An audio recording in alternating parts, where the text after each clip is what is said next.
On our second wedding anniversary, I waited all day at home for Annie. Just before midnight, she came back with another man. When she saw me, she didn't hold back and said in a cold tone, "Fix your face, this is what you deserve. If you can't stand it, get out of the house." She was so sure I couldn't leave her. Later, in an attempt to keep me, she almost lost her life. Watching Annie pleading for me not to leave, even when she was so close to death. I looked away and only said, "This is what you deserve." As the clock ticked towards midnight, we were just 1 minute away from our second wedding anniversary coming to a messy close. The food on the table had long gone cold. The fish soup congealed, giving off a cold, fishy smell. The cake's frosting had melted, pooling in a sad mess. I sat on the couch, dialing Annie's number for the 26th time tonight. There was a rustle at the door. The warm yellow light from the foyer outlined two figures, tall and small, entwined in an intimate way. Someone was with her. I guess my expression wasn't too pleasant, or the handsome guy pinned beneath Annie wouldn't have looked so freaked out. Annie paused, slowly getting up and turning to face me. The chandelier overhead, supposedly custom-made by an Italian master, lit up the room like daytime, revealing the flicker of disgust on Annie's face. Neither of us said a word. It was the handsome stranger who broke the silence first. He casually tucked a strand of hair behind his ear and said, "Sorry." Annie wasn't in the best mood and had a bit too much to drink at a gathering. "I've brought her back, and now I should leave." "I didn't say you could leave." Annie's expression darkened as she grabbed his hand and tried to pull him inside. "Annie," I called out to her. The tall figure froze for a moment, then slowly turned back with the softness of an animation frame. "What do you want?" She smirked. "Here to cheer us on? Or join in?" It took me a couple of seconds to process her words, and the surge of shame engulfed me. My face burned with embarrassment. Annie frowned at me, her voice rough. "Put away that almost crying face. Can't stand it? Then get out of this house. Don't forget. You owe me. This is what you deserve." Annie's voice was always so pleasant. Back when I couldn't sleep, I loved having her read or sing to me, or even just chat aimlessly until I drifted off. Who would have thought she'd one day utter such heartless words? The guest room door had somehow opened a crack. Standing behind it, Mike's eyes were clear as he calmly asked, "What's going on?" Annie almost fled from the house. Of course, she wouldn't want Mike to see her at her worst. When Mike returned from abroad, Annie insisted on hosting a dinner for him. The welcome dinner was held at a hotel owned by the group, with a crowd of well-known figures attending. What's so special about him that Annie is making such a fuss? While the main flag stands strong at home, Annie still manages to juggle two men without issue. Yeah, right. Before today, have any of you seen Annie's husband? I think the title is about to change hands. Standing at the corner of the corridor, I silently listened to a few women gossiping. Suddenly, it got quiet outside, followed by a bit of fearful flattery, calling out Annie's name. A tall, elegant figure brushed past my shoulder. Annie was stone-faced as she unflinchingly instructed her assistant to kick those women out. Amidst their pleas, she looked at me with an unperturbed gaze. "What are you doing here?" If her assistant wasn't blocking someone right then, I'd bet it'd be me getting thrown out. I asked him to come. Mike showed up on time, putting an arm around my shoulder. "Calvin, let's go." "Ignore her. She's crazy." After that scene in the hallway, everyone was silent. Even if they were curious about the dynamics between the three of us, no one dared to ask. But when Annie mentioned Mike would be joining Shunshire Industries, some couldn't help but sneak glances my way. Everyone knew Shunshire Industries was Annie's own creation. The fact that she placed him there spoke volumes about her regard for him. Mike wasn't interested. He snorted and said to Annie, "Can you treat Calvin better?" Even with my head down, I could feel Annie's icy stare piercing into me. At the end of the dinner, Mike had drunk too much. He cried a mess, slurring, "Calvin, we have to be okay. Calvin, I miss him so much." His tears made my nose sting too. Annie stood beside me, watching me with a chilly expression. The cold night wind blew away my lingering sadness. Maybe Mike's words had an effect. Annie unusually came home tonight. As soon as I got home, I went straight into the study and never came out. I tossed and turned in bed until 3, still unable to sleep. I decided to get up, toss on a robe, grabbed a bottle of champagne, and quietly slipped into the media room. Annie, look at the camera. Come on, don't be so serious. Give us a smile. Annie, you got drunk last night and said you loved me the most in the world. Do you still mean it? Ahem. Everyone please note, this woman is Annie, and she's putting together a 1,000-piece puzzle. Why? In the video, Annie, looking sharp and handsome, was sitting cross-legged amidst a pile of messy puzzle pieces. With a good-natured look at the camera, she curled her lips into a helpless smile and said, "Because Calvin likes it." I echoed the words in a whisper, following the voice from the video. The door to the media room opened. The next second, the sofa dipped as Annie sat next to me. The video was still playing. Our sweet moments recorded in the past now seemed ironic and cutting. I turned my eyes away, ready to get up, but my wrist was caught in a firm grip. Annie's hand was dry and cold, wrapping around me like a snake. She pulled me down, and I lost my balance, falling heavily onto the couch. Annie climbed on top of me, her breath close to my ear. In the video, my innocent and playful voice said, "Annie, you promise not to bully me anymore, or I'll cry." Annie heard it too. Her lips curled as she slowly and ruthlessly hooked a finger into my collar. "Calvin, why aren't you crying now? Are you happy like this?" Annie's words hit like a brutal slap. "Annie." Panic seized me, and I shouted, "Look, it's me, Calvin, Calvin."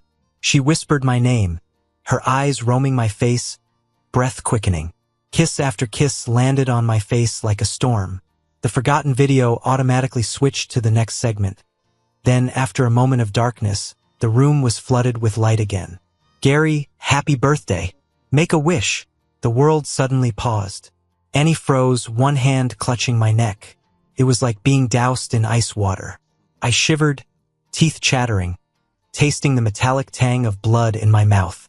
In the video, the birthday party was reaching its peak. Gary blew out the candles. I could hear cheers, laughter, Annie's tender voice calling his name, slipping a ring on his finger. Warm tears traced down the fine lines of my eyes, disappearing into my hair. I took a slow breath, pulled away, and pushed Annie. She seemed to turn to stone. Only her eyes moved slightly, unfocused, watching me. My temples throbbed painfully. Grimacing, some force surged within me. I curled up my legs and took a solid kick. Annie grunted in pain, rolling off me. I sprung up, not caring that I stubbed my toe on the table, limping to the door. Before leaving, I cast one last look back. Annie sat slumped on the carpet, head down. She was enveloped in a cloud of deep pain and self-loathing. It was as if she couldn't face what had just happened, or the brief moment of tenderness she felt towards me. After that night in the media room, about a month went by before I saw Annie again. Well, not exactly. I still saw her daily on entertainment news. Out on a yacht trip with actor A, having a candlelit dinner with actor B, investing big money in actor C's new show. Speculation began about how our marital breakdown would affect the company's stock price.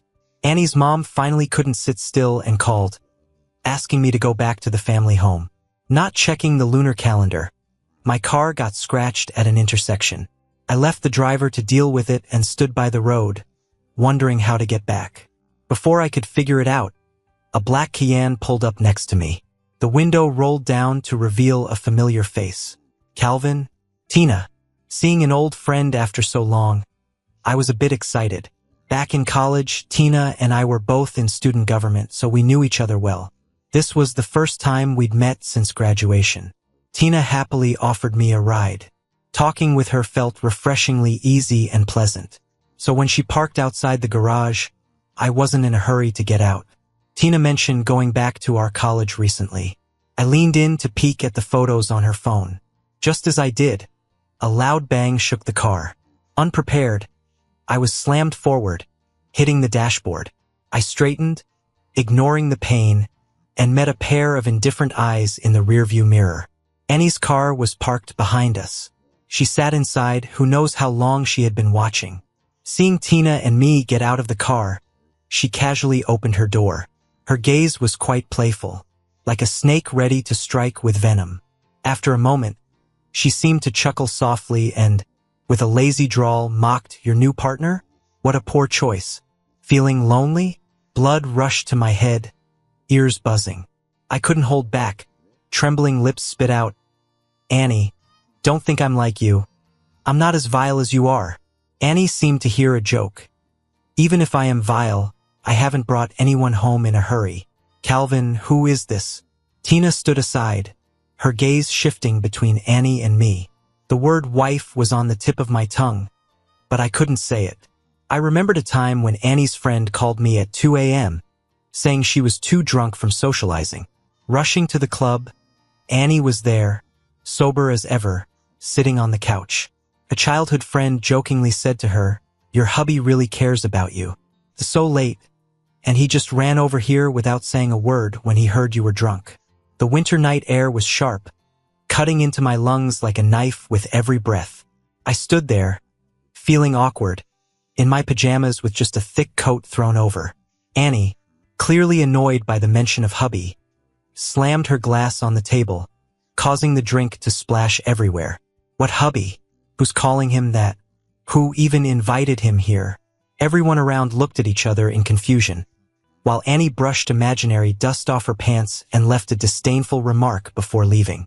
I later heard that Annie's friendship with that childhood friend fell apart, and they never spoke again.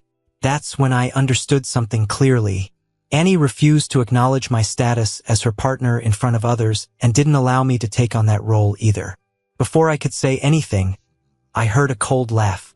Annie coldly told Tina to get lost and brushed past us. The atmosphere in the living room was tense. Annie's mom and Annie sat in silence, neither looking particularly happy. When Annie's mom noticed me, she forced a smile and invited me to sit next to her.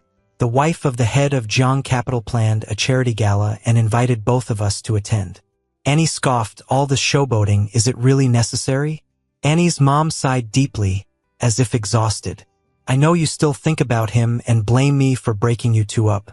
But what did Calvin ever do?" I didn't expect her to bring this up so suddenly, so I instinctively looked at Annie. She seemed surprised for a moment before she stood up with a stern look and loosened her collar, muttering, "Don't mention him to me." Annie was truly angry. It was rare to see her, usually calm and collected, explode like this. After venting, she stormed out, leaving her mother in tears. "Calvin, what happened to Annie?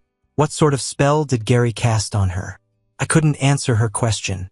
Gary, the ever-present figure in Annie's life that I can never overcome or even mention, is someone she could never forget. He remains the impossible dream between us. When I was 18, I invited some friends over to celebrate getting into college. My brother had some time off, coincidentally, and joined the party. On that same day, Annie happened to return. Hearing she was back, I scrambled to grab my acceptance letter from my drawer and rushed downstairs, eager to show off. After searching around, I found her in the garden, crouching with someone dressed in light green.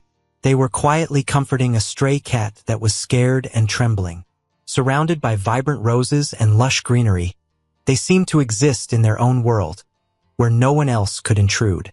I was out of breath, sweaty and flushed, clutching my acceptance letter with a sense of defeat. That's how Annie first met Gary. What could have been a beautiful love story was fiercely opposed by Annie's mom. Annie moved out, rejecting her role in the family business, and openly resisted her parents at a family gathering, vowing to never give up on Gary before leaving. I felt like a faceless bystander in their explosive love affair.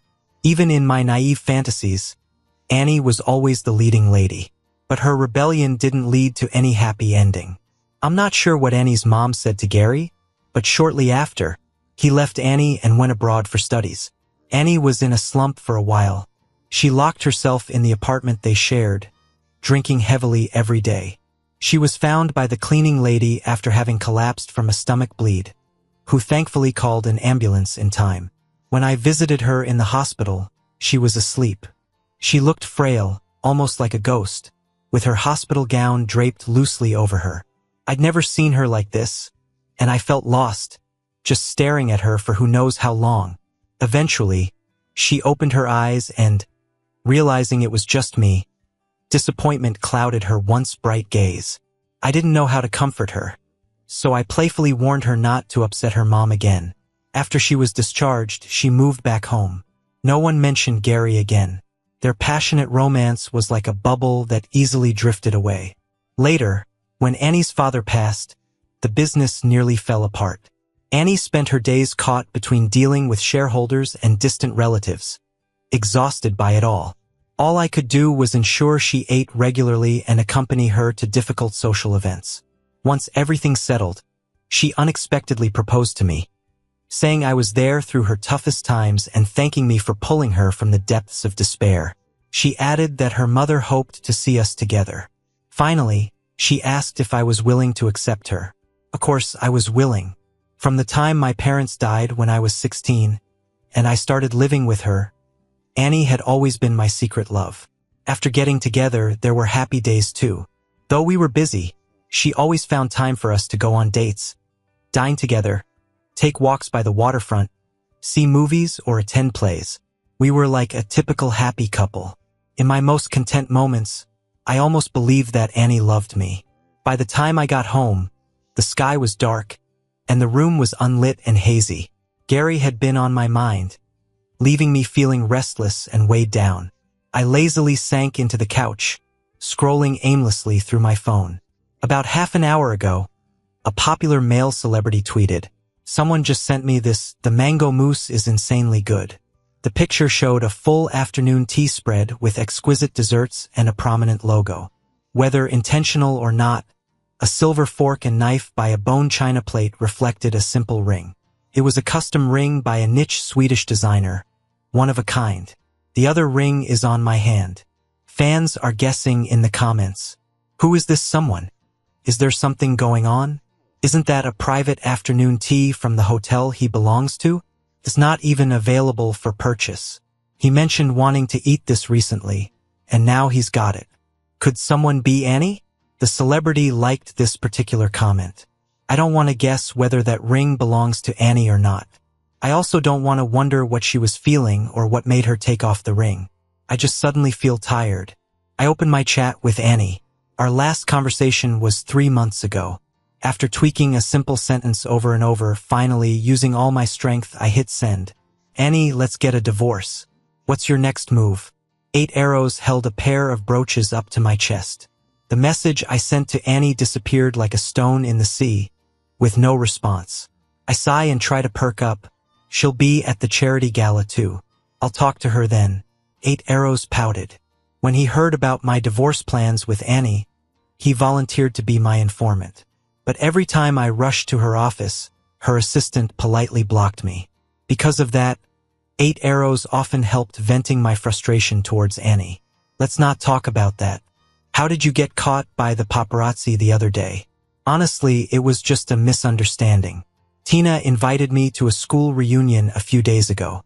When it ended, I reached out to help her when she almost missed a step, and just then a paparazzo took a picture. They even gave it a super dramatic headline. "Calvin caught cheating late at night. Divorce imminent." 8 arrows laughed, covering his mouth. Tina seems nice to me.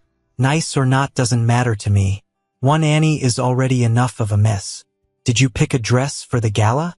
8 arrows shifted the topic. Try on the one I got, and I'll give you some advice. The dress was a gift from Annie's mom, a satin backless gown.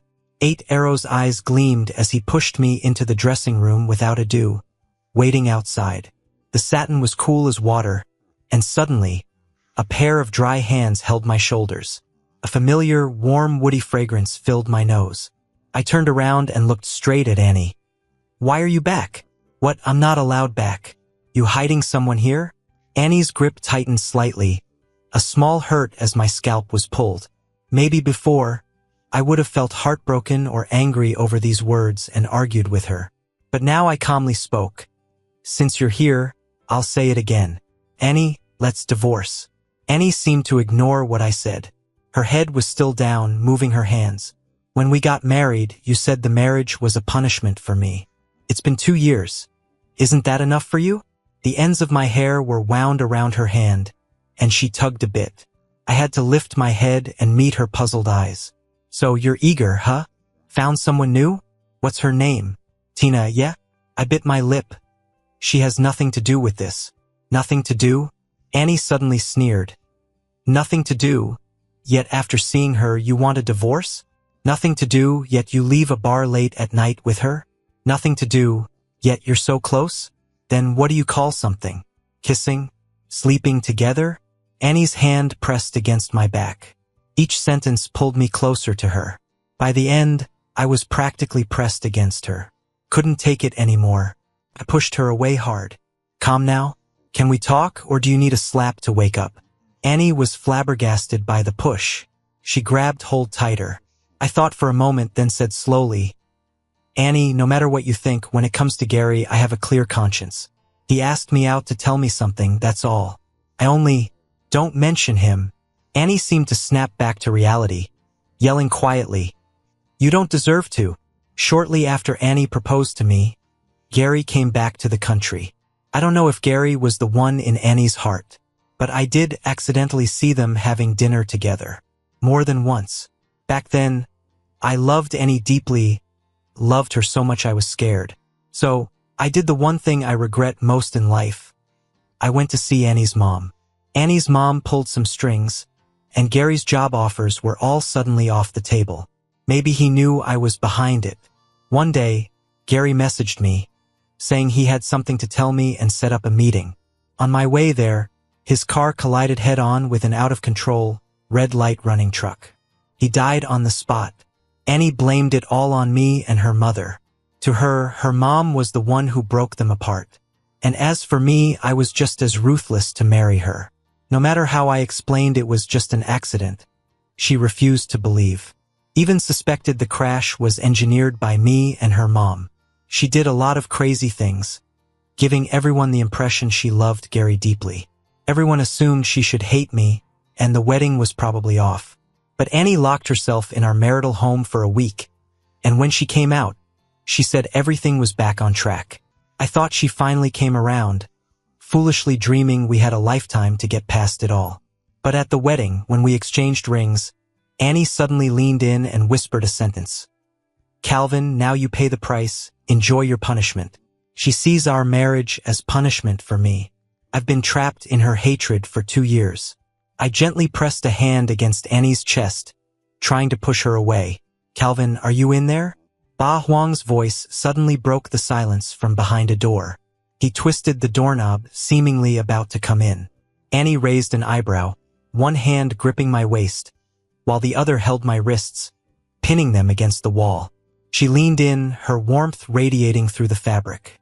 As Ba Huang knocked with confusion and urgency, Annie bit my earlobe and whispered breathily, Calvin, there's something you seem to have mistaken. Her eyes were cruel as she continued. You need to repay Gary and me with your happiness. Didn't you want to marry me? Didn't you like me? You've got your wish, so don't let me hear you talk about divorce again. Don't you get it? When things end between us isn't for you to decide. Maybe she said other things. I can't remember. In my last moment of consciousness, I thought, such a shame. This beautiful dress is ruined. In a foggy state, I seemed to see 16-year-old Calvin. He was alone, hiding under a flower stand, crying. The moon hung high, casting a pale white across everything. Why are you crying? A voice said softly with a hint of laughter. A cool can of beer was pressed against the side of my face. That was my first time meeting Annie. Before 16, life was happy. Loving parents, friendly classmates. My biggest worry was exams or a pimple on my forehead. The upheaval happened overnight. That year, a major fire broke out in City A. A store in a mall was illegally renovated. A short circuit set the wiring ablaze. Amidst thick smoke, people panicked and lost their way. The fire caused 7 deaths from smoke inhalation. My parents were on that list. The news came as I was eagerly waiting for them to come home. Earlier that morning, I casually mentioned to my mom wanting some snacks from the mall's basement. She laughed and promised I'd have them for dinner. That was the first time they broke a promise to me. During that time, I was restless and lost, like a startled bird. Relatives avoided me like the plague, fearing I'd become a burden. Annie's mother came into my life when I was at my breaking point. She said she was my mom's best friend. They had promised to have each other's backs for life. But as they each got married, they drifted apart, until she saw the obituaries on the news. Annie's mother took me into her family, treating me like her own. She always wanted a daughter because her son was a handful. That little rascal was traveling abroad. When you meet him, she warned, keep your distance. He's nothing but trouble.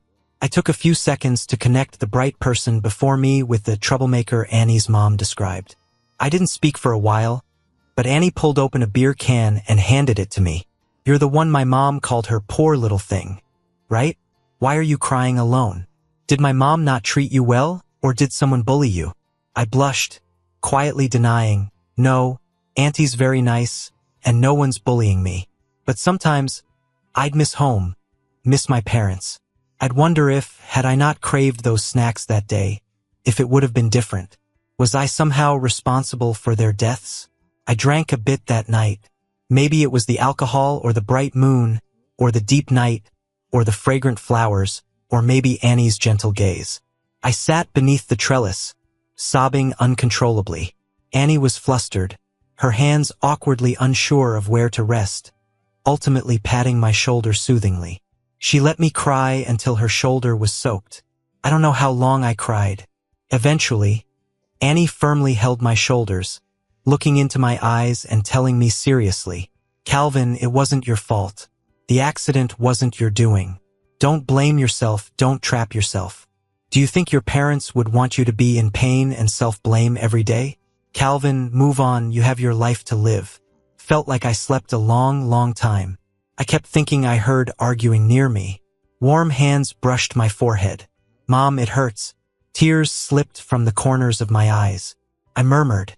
When I woke, it felt like every part of me was in agony. Ba Huang came in with a glass of water, overjoyed. You're finally awake. Memories I'd tried hard to forget slowly came flooding back. Ba Huang's eyes were red. You slept through 2 whole days and nights. You scared the life out of me. He struggled to help me sit up, soothing me like a child. Have some water, I added honey. The sweet. The cup was right by my lips. I just had to tilt my head to drink. But a sense of powerlessness filled me entirely. It felt like a cocoon had wrapped around me, paralyzing me, suffocating even my emotions. Calvin, don't scare me. Ba Huang's voice trembled, on the verge of tears. Don't cry. I wanted to console him, open my mouth, but nothing came out. I can't remember when he left. The room curtain stayed drawn, thick dark green velvet, keeping all light at bay.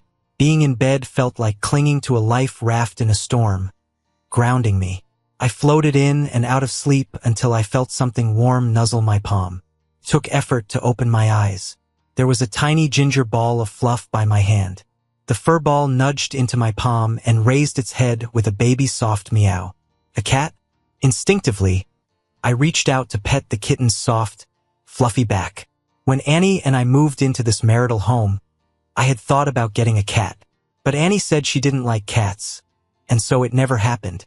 In the corner of the room, a shadow stepped forward. Annie looked weary. Her usual upright posture was now slightly slumped. Calvin, her voice was heavy with exhaustion. I was wrong about that thing. Mom already scolded me for it. The little kitten purred contentedly under my hand. Annie's gaze also landed on the kitten. Weren't you the one who thought our home was too quiet and wanted a cat? This kitty has a great personality and is super clingy. Consider it my apology to you. Annie's voice got lighter. Your trick actually worked. You even fooled me. She thought I'd been pretending to be sick all those days lying in bed. What else do you want? Why don't you just say it all at once and I'll grant it? But don't stay in bed anymore. It's time to stop. I looked at Annie seriously, the 18-year-old, with a clear embrace of nature, who comforted me and went out of her way to make me happy. The 26 or 27-year-old, gentle and tolerant, filled with love for me, reading to help me sleep, walking and daydreaming with me, watching the sunrise over the sea of clouds, wasting time together but never feeling bored, whose gaze towards me would make us both burst into laughter. That was my Annie, but not the person standing here now. What's wrong? Can't decide? Annie raised an eyebrow. You sure have a big appetite. My voice, and used for so long, sounded raspy like a broken record when I finally spoke. Divorce. I tried my best to make those two words clear and precise. Annie's face darkened, and after a while, she forced out, anything but that. That's all I want. Calvin, are you playing hard to get? I've told you, you don't have the right to pull the plug. She stormed out, slamming the door. The kitten stayed. A 6-month-old British Shorthair, fluffy, staring with innocent big eyes as it frolicked around the house. I named it Mango. Gary helped me set up a room for it. Watching the kitten playing on the cat tree, I suddenly said to Gary, "Take me to see Mike." Annie never let me near the cemetery. Calvin, why wasn't it you who died? Is it because you're the jinx? You killed your parents and now Mike too. Who will you kill next? That's what she said to me on the day Mike was buried. Every single word, her expressions, her tone, I remembered them all. If it weren't for Gary crying and telling me it wasn't my fault, he didn't blame me, I might not have been able to hold on. Mike was handsome, his memorial picture gentle, smiling warmly. His grave was noticeably well kept. As I bowed, I caught sight of a mango mousse. Standing up, I looked at Mike's carefree face. I couldn't help but wonder. That day, when you asked me to meet, what did you really want to say? Mike, if I'd known how things with Annie would end up, I would have handed her over to you early on. Before leaving the cemetery, I slipped off the ring I'd always worn and tossed it into the nearest trash can. Mike drove me back home. Before I got out, he anxiously said, "Calvin, are you really okay? You seem different lately. Even when my brother had his accident, you were emotional, almost depressed, but it wasn't like this." Mike didn't give me a chance to speak, continuing, "Back then, it seemed like you still had hope, still had life. But now I don't feel that in you." Mike looked troubled. I didn't expect him to say that. I hung my head, slowly rubbing the faint mark on my ring finger. I felt a bit sad. I'll find that Calvin again. Before coming, I hadn't expected to run into Annie here. Her gaze when she looked at me was furious, almost burning me to ash. "You went to the cemetery? Didn't I tell you not to go near there?" My long numb heart couldn't help but ache slightly. I took a deep breath, looking her in the eye, and said, "I went to see Gary. And what right do you have to stop me? As Gary's widow?" Annie looked shocked for a moment, staring heavily at me. I walked past her, not feeling apologetic. "I won't go again. Don't worry." My wrist was grabbed hard. Annie held my hand, her eyes scanning over it. After a moment, she asked, "Where's your ring?" "Left it at home." Annie frowned, seemingly unhappy with my answer. "You're not wearing a ring either, are you?" I felt it was ironic. Her ring finger was just as bare. What right did she have to question me? Annie paused. Her grip on me relaxed a little, as if she was going to say something. I took the chance to pull away, past her, and left without looking back. After searching around, I found Annie's mother in the guest room. She was leaning against the headboard, flipping through an album. I walked over slowly and sat beside her. This was the room I used to stay in. Everything inside was just as it had been before I moved out. Sitting quietly, I turned the pages with Annie's mother until she finally spoke slowly. "You came to me about Annie, I suppose." I nodded. "I want to divorce Annie. With Annie and you, I can't intervene. She's always resented me for what happened with Gary." The more I said, the more she opposed me. "I shouldn't have insisted on her marrying you.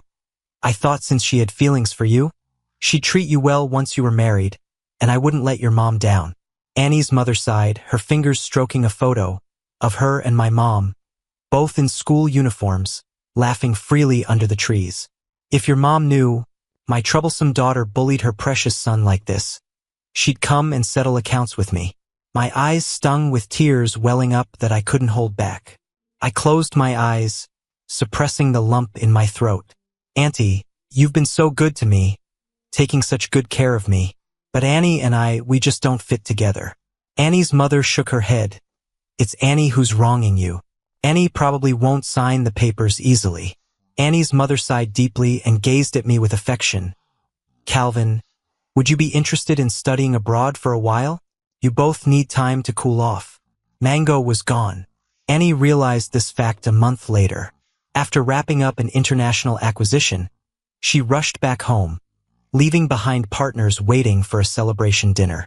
Sitting in the car with her eyes closed, she had a little mango-flavored cake beside her. She remembered Calvin loved desserts. When he first came around, he'd hide and cry, but give him a little cake and he'd cheer up. In her mind, Calvin smiled shyly at her. But then, in a flash, the laughter faded, turning into sad sobs, just like the last time in the closet. She wasn't sure what was up with her, but after seeing the news, Calvin standing so close to that woman, she felt a burning anger rising inside. She had come home ready to confront him, but seeing him standing there, head low, his handsome figure wrapped in silky fabric, that fire became a small hook pulling her forward. Calvin's panic and resistance didn't escape her notice. He said he wanted a divorce, with a seriousness she hadn't seen before. Suddenly, she was overwhelmed with unspeakable anger and fear, burning her logic away. When she came to, Calvin didn't even have tears left. He seemed drained of life, numbly enduring everything, eyes staring at her but not really seeing her. Annie's mom and Mike scolded her harshly, telling her she'd regret it soon. She didn't care. Calvin loved her. She was sure of it. A month, Annie thought, should be enough for him to cool off. After all, Calvin always tolerated and forgave her endlessly. But something was different this time. The living room was dark and silent, filling all the space. She wandered room to room like a ghost, trying to find any sign that Calvin was still around. Nothing. Then her eye caught something on the kitchen counter. A divorce agreement, his name signed on the last page. Mike parked and got out, carrying a pet carrier. She took a step and saw a shadow pass behind the car. Annie urgently stopped Mike, her eyes darting to the kitten, and she asked, "Where's Calvin?" The assistant only found out he went to London.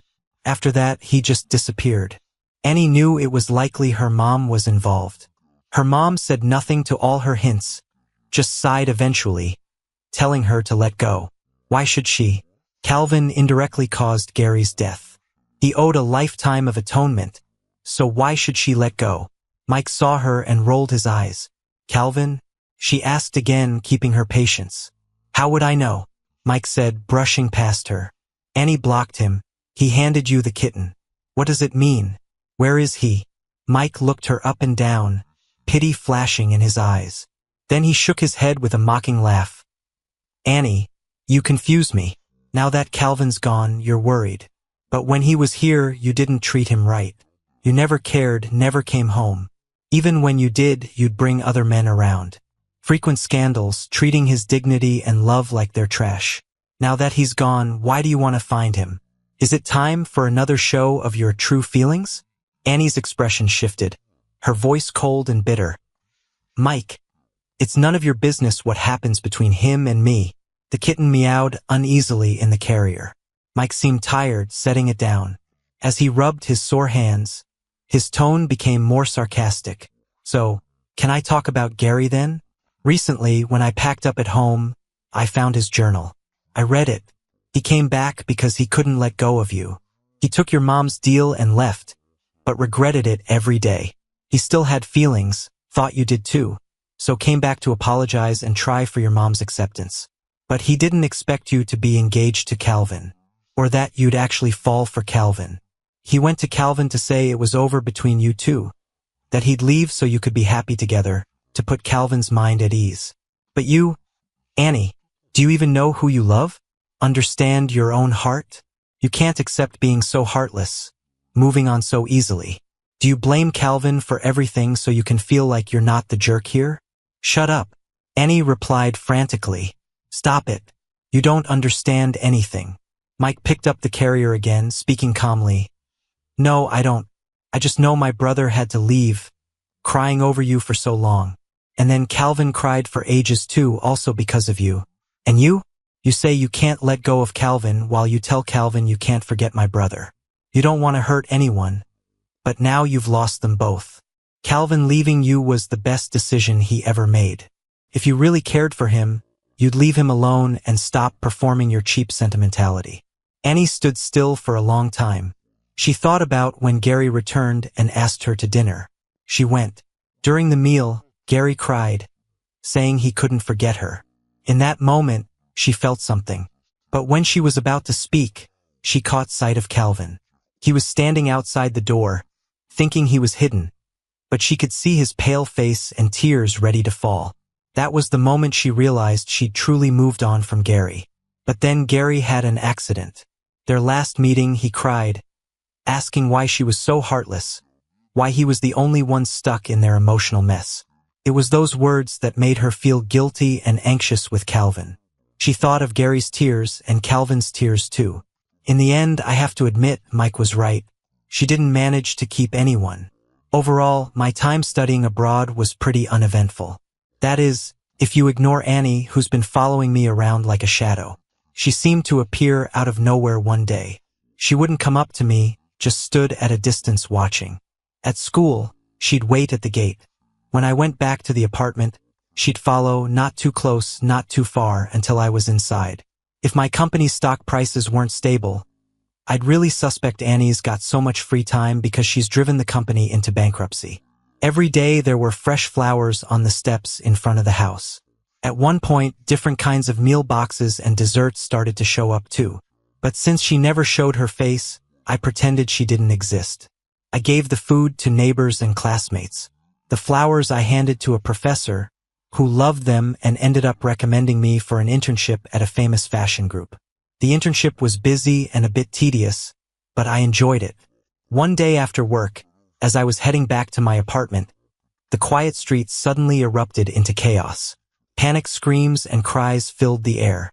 Out of nowhere, a woman with a knife appeared.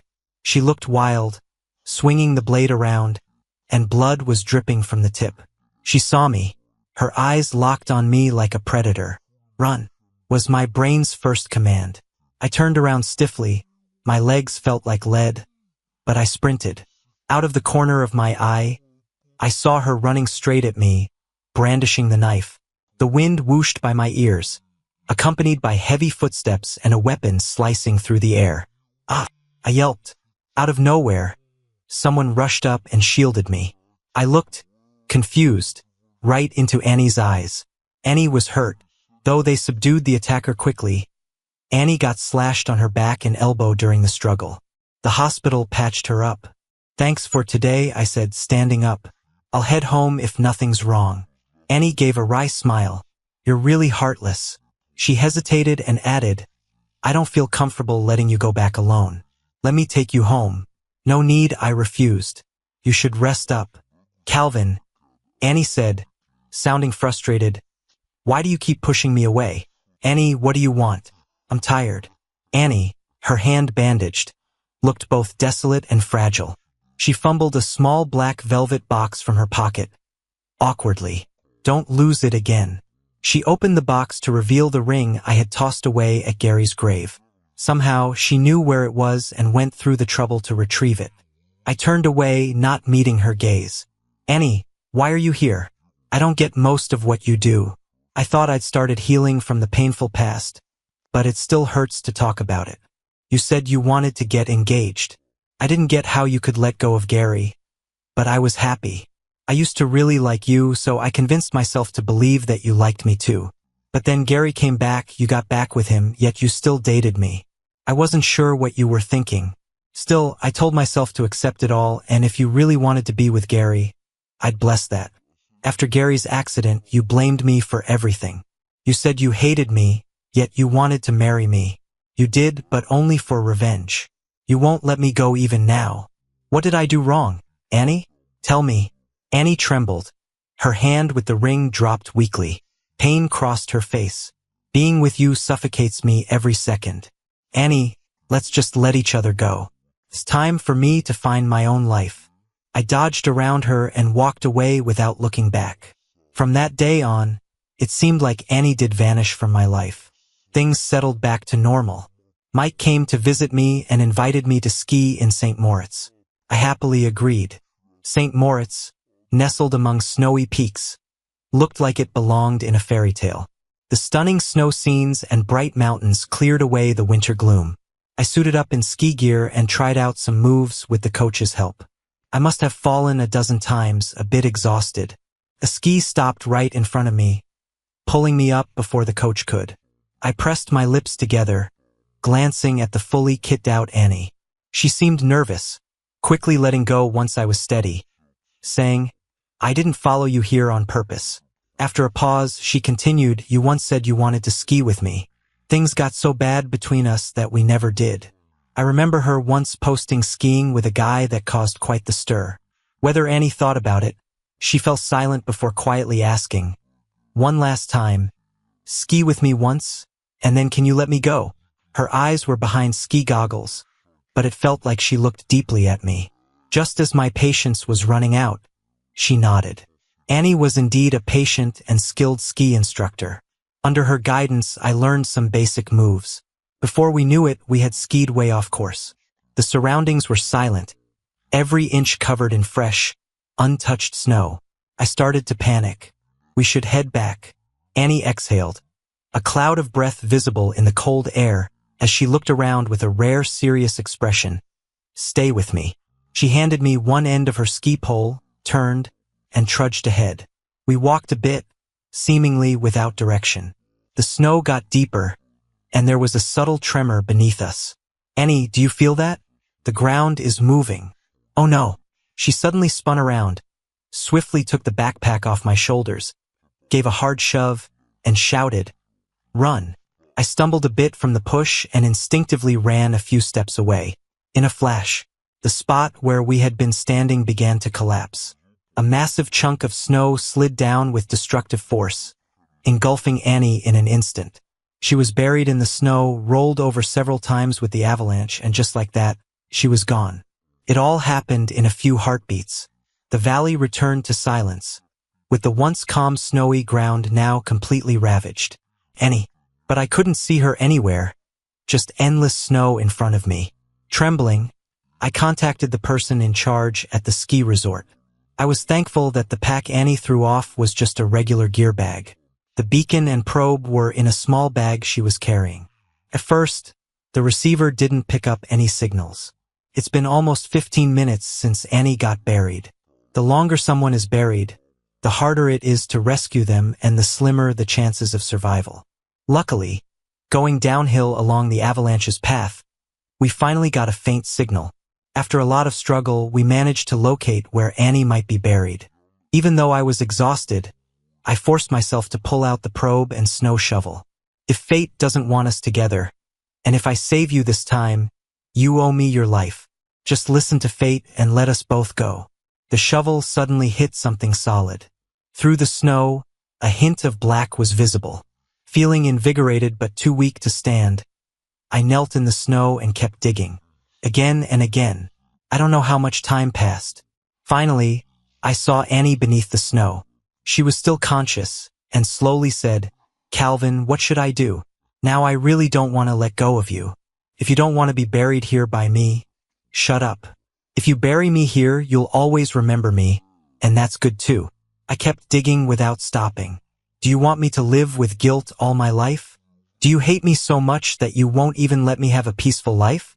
I tell you, even if you die here today, I won't shed a tear for you. I've cried all my tears when you said I killed my mom and dad, and Gary too." Tears welled up, but with the wind, their warmth quickly faded, leaving an itchy, painful trace. "Annie, you know, when the snow took you away, I thought, if you die like this, it's what you deserve, not my fault."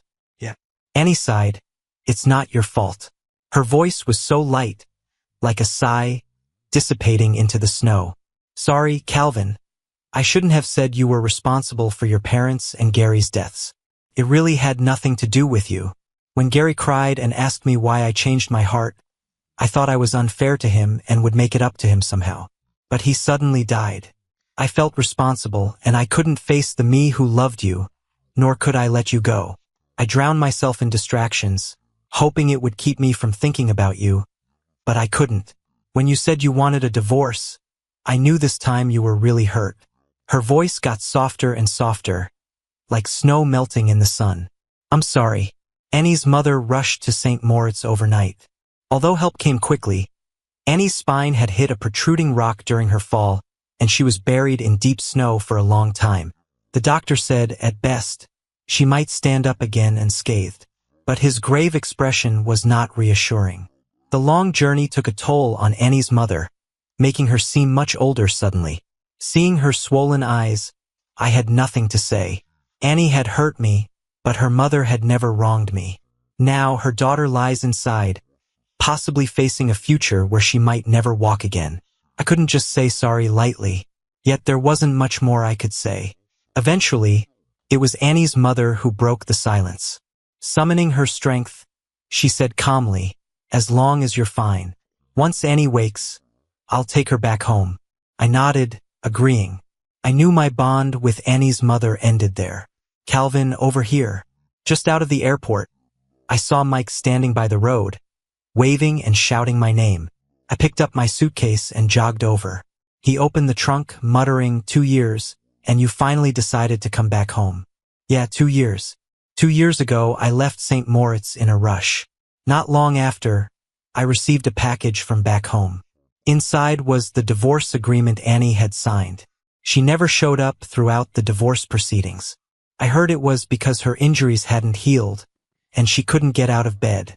But she was generous, giving me multiple properties and even transferring 20% of her shares to me. After the divorce, I chose to continue my studies. Later, I stayed with a fashion group, working my way up from an intern to a PR director. This trip back was for a fashion exhibit. The venue was a private gallery designed by a globally renowned designer. On the opening day, the place was packed. A hesitant assistant approached, saying, "Someone insists on seeing you." I turned around. Even sitting in an electric wheelchair, Annie looked vibrant. She still wore that simple ring on her left hand. Noticing my gaze, she said apologetically, "Here I am again in front of you." I shrugged it off with a smile. "I can't exactly stop you from seeing an exhibition. You still don't forgive me." I thought seriously, "I'm not blaming you, so there's nothing to forgive. I just don't feel anything for you anymore. Can you understand that, Annie? I loved you, but that love has faded away. I hated you, but that hatred has dispersed too. To me, you're no different from countless others in this world. Just like you wouldn't hate a stranger or care about a tree." Annie's face went pale. I felt a bit sorry and added, "I don't know if you're living a good life now, but I'm doing well. So, maybe we don't need to see each other again, right?" After a while, she seemed to come back to reality. "I brought you a surprise." She gestured, and someone quickly brought over a pet carrier. The door opened, and the cat inside didn't look scared at all. It had big, round eyes and strutted out confidently. It circled around my leg, its golden fluffy tail brushing against my calf. "Mango?" I called out, not completely sure.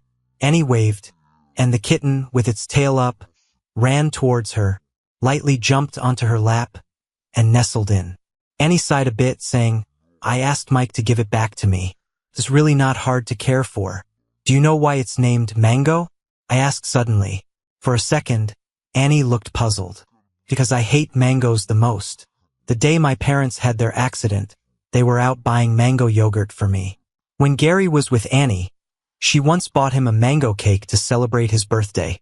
And then there was that girl. I've forgotten her name, but I still remember that mango mousse and the ring beside it. So I named the cat Annie brought Mango, to remind myself not to forget, not to be soft, not to look back. I didn't know any of this. If Annie's face was pale before, it was ghostly white now. I looked at her, calm and collected. But I remember. I can't forget. Whether you took a bullet or couldn't walk because you saved me, or you still have that wedding ring and are caring for the cat, you might have done a lot to try to win me back. But it doesn't work that way, Annie. Hurt is still hurt. I can't forget. Why can't you just quietly disappear from my world like you did those 2 years before?" As I finished speaking, Annie's eyes were red, Her hand instinctively squeezed the kitten's neck, which scratched her hard. Annie snapped out of it, let out a bitter laugh. I get it now. I won't show up again. You've said that a lot, I shrugged. But it doesn't matter, my attitude won't change.